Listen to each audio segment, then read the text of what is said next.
Ang laruan ay sadyang ginawa upang bigyang kasiyahan ang kabataan. Ngunit sa panahon ngayon, kahit hindi na bata, natutuwa sa ganitong uri ng mga laruan.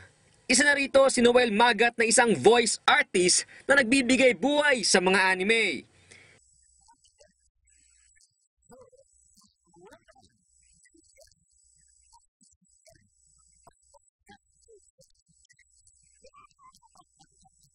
Hindi na halos mabilang ang mga koleksyon niya ng mga character figures ng mga kilalang anime at cartoon programs.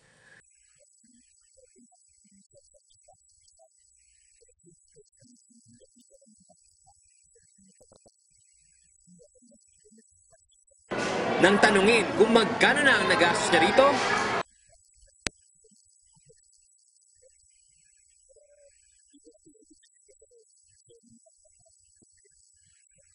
ayon pa kay Magat, mabuting diversyon ng toy collection upang maalis ang stress at mga problema.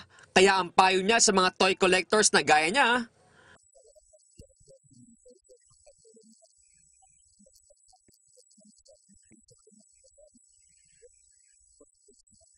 marahil iisipin ng iba na ito'y luho lamang.